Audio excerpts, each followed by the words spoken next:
Germany's local governments have called for more help from their federal counterparts to integrate refugees into the job market.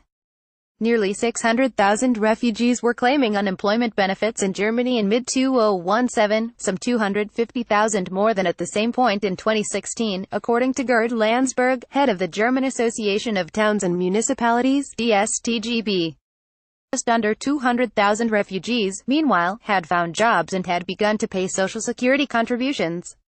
The figures show that we still have massive efforts to make until we have integrated refugees into the labor market, Landsberg told the Funk Media Group before adding that Germany was stuck in fixed integration patterns. Landsberg's comments were backed up by Vice-Chancellor and Foreign Minister Sigmar Gabriel, who in an interview last week also said that local governments deserved more money to help integrate refugees.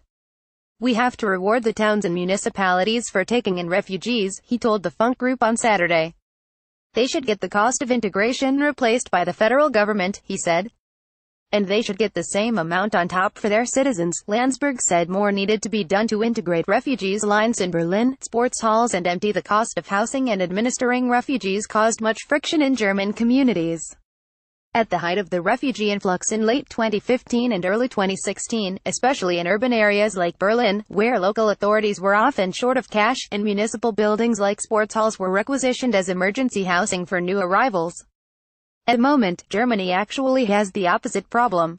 The closure of the so-called Balkan route through Europe, the borders between Serbia, Hungary and Austria are all now effectively shut to migrants, means that the number of new refugees dropped sharply in 2017. As a result, a survey by public broadcaster WDR found earlier this month that a third of all refugee shelters in the state of North Rhine-Westphalia remained empty, with the costs of maintaining the shelters running into tens of millions of euros. Gabriel, former leader of the Social Democratic Party (SPD), said it was crucial that local authorities weren't faced with a decision between housing refugees and, for instance, renovating a public swimming pool. On this basis, the municipalities should decide for themselves how many refugees they take in, he said. That way we can prevent people getting the impression that everything is being done for refugees and nothing for them. Companies could also do more to train refugees, said Landsberg. European solution, or Danish model. Gabriel also suggested that the European Union could step in to organize a continent-wide plan to promote refugee integration. The EU could implement a program to help finance municipalities in poorer member states, he said. In other words, countries would be rewarded for taking in more refugees. Figures revealed last week showed that the agency in charge of administering Germany's refugee policy, the Federal Office for Migration and Refugees (BAMF), would miss its own integration targets this year. The waiting time for migrants to start integration courses rose to 12.5 weeks by the end of November, well short of the 6-week goal BAMF had set for itself.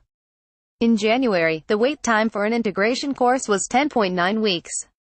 Not only that, BAMF also missed a goal of having 430,000 people participate in integration courses this year. Up to the middle of December, only 280,000 participants had taken part in integration courses in Germany.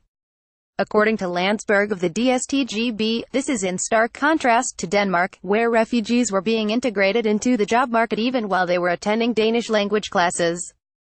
Landsberg also said that major companies could do more to get refugees jobs in Germany, arguing that training and qualification for new arrivals was in the interests of German businesses as well.